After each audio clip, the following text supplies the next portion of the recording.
So recently, we discussed how Iran locked up 8 social media models for acting, quote, un-Islamic. And today we have a really pathetic update to that story. Now, they were arrested because they refused to cover their hair. Sluts. And they were making and spreading immoral and un-Islamic culture and promiscuity.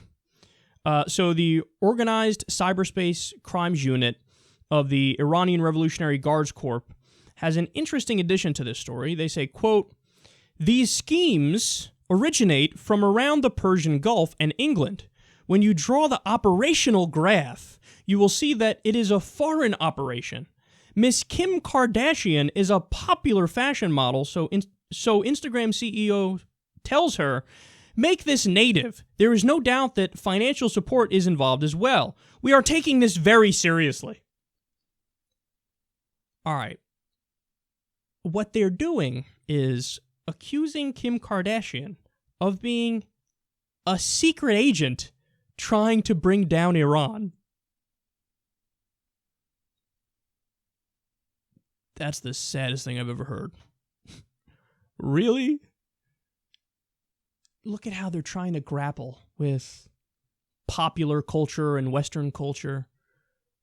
They're so threatened by it, and they feel so insecure in their own shitty fundamentalism that they're like, I don't know, lock up the hot girls. Then they lock them up. They're like, we had to do it because goddamn Kim Kardashian is a spy of the West, and she's trying to corrupt our youth and make them un-Islamic and bring down Iranian society.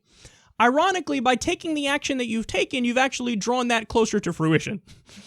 By saying we're just going to lock up hot women who take pictures. What you're doing is you're actually pissing off the population. What you're doing is you're actually making young people go, fuck you, you're my enemy, and you're actually sowing the seeds of a future revolution. They're so stupid.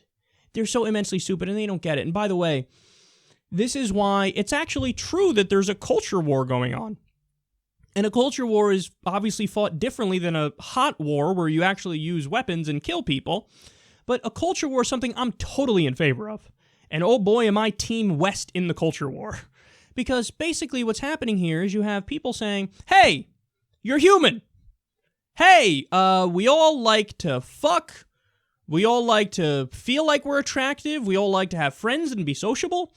And somebody like Kim Kardashian, who, by the way, I have 1,000,001 problems with, not a fan, but if she's held up as this model of actually being human and caring about how you look and being social and, you know, women's freedom and rights, well, then by all means, now I'll fall behind her and I'll support her. I'll fall behind her. I literally would like to be behind her in multiple ways, but I digress.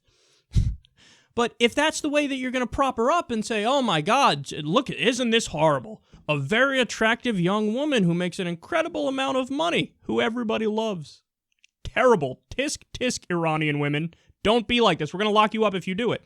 Well, I hope you just created many, many more young, beautiful Iranian women who, you know, want to become fashion models and want to show the world how gorgeous they are. And you keep trying, and this is the thing the fundamentalists never get. You're in a battle with human nature. You're in a battle with being a human. Cover up your hair. Don't let fucking slut. I don't want anybody to see you. Let's tuck you away. You're the property of a man. Shut the fuck up. No rights for you. No social media accounts. No nothing. We're going to lock you up if you do that. And then they expect to win. As if those ideas would resonate without the bullshit veil of fundamentalism and religion. It wouldn't. Those ideas would have no merit if it wasn't for the brainwashing that occurred for such a long time based on fundamentalism. Guess what? None of the religions are true. None of them. There's over 4,000 religions that exist right now. Just mathematically, statistically, you look at it, and it's likely to not be true. But they're convinced. Shia Islamism, oh, that's true. The government is so convinced that, okay, take away all the women's rights and don't let them look nice on social media and all this stuff. There's going to be a backlash, man. There's going to be a backlash.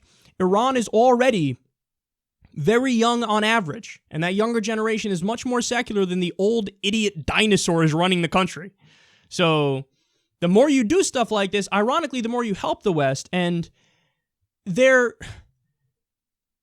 they're making their enemy stronger as they think they're cracking down on their enemy. Because when you prop up Kim Kardashian and say she's a spy of the West, she's not. When you look at Western culture like this, this dragon that needs to be slayed, in the minds of many young Iranians, they're going to go, hey, why are you so mad at what they're doing? What's going on here? Oh, they're the rebels. They're the badasses. How are they living? Ooh, they get to see awesome movies and listen to awesome music and show how beautiful the women are and do all these things. I don't know. That seems kind of like not bad. You guys are locking up young women. You seem like pricks. You're making it so that we're going to win.